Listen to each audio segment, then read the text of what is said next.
সকলেই আমরা বাংলাদেশের নাগরিক। আমার পাশের ঘরে যে আমার ভিন্ন মতের লোক ছিল, ভিন্ন দলের লোক ছিল, আমরা তাদের জানমালে হাত দিব না। যদি কেউ হাত দেন, সেই হাত কিন্তু শরীরের সাথে থাকবে না। আপনাদেরকে মনে করতে হবে, আমরা দ্বিতীয়বার স্বাধীনতা লাভ করেছি। এই দেশকে দুর্নীতি মুক্ত, দখল মুক্ত, টেন্ডার মুক্ত, চাঁদা মুক্ত, সন্ত্রাস মুক্ত দেশ গড়ে তোলার জন্য। আমরা চাই আমার দেশের কোন নাগরিক, আমার এলাকার কোন লোক কোন ধরনের হামলা মামলার শিকার না হোক। আপনাদের যদি কোনো বলার থাকে, অভিযোগ থাকে, আমাদের এখানেই বাংলাদেশ সেনাবাহিনীর দপ্তর স্থাপন হয়েছে। আজকে আমাদের পুলিশ থানার কার্যক্রম শুরু হবে। আপনারা নিয়মতান্ত্রিক ভাবে আইন মেনে আপনাদের অভিযোগগুলি আপনারা জানাবেন। সর্বোপরি আমার দলের নেতা কর্মী ভাইদের উদ্দেশ্যে শক্ত কেন্দ্রীয় নির্দেশনা আমি শোনাতে চাই। গতকালকে আমাকে হোয়াটসঅ্যাপে পাঠিয়ে দেওয়া হয়েছে, কোন সুবিধাভোগীকে শুধুমাত্র সবসময় আসলেই তারা লাভেরটা নিবে, সেই ধরনের সুবিধাভোগীকে দলে কোনো জায়গা দেওয়া হবে না। শক্তভাবে আমাদেরকে জানিয়ে দেওয়া হয়েছে।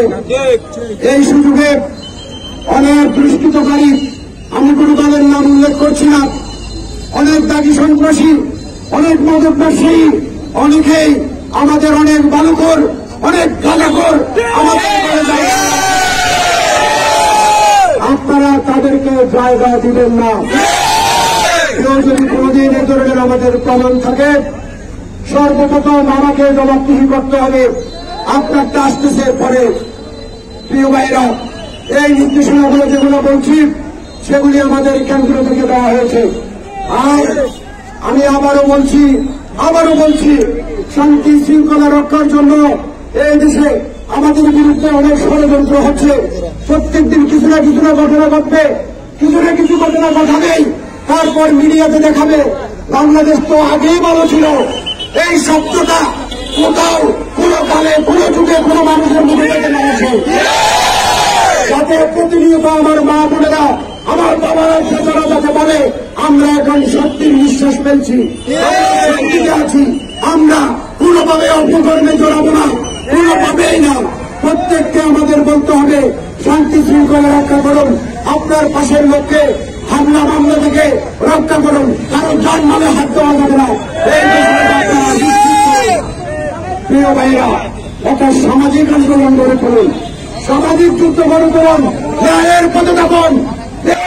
শহীদ প্রেসিডেন্ট জিয়া রহমান অমর হোক, দেশনেত্রী বেগম খালেদা জিয়া জিন্দাবাদ, দেশনায়ক তারেক রহমান তরুণদের প্রতীক, আমার নেতা, আপনার নেতা, আগামীর রাষ্ট্রনায়ক, আগামীর মহানায়ক তারেক রহমান জিন্দাবাদ।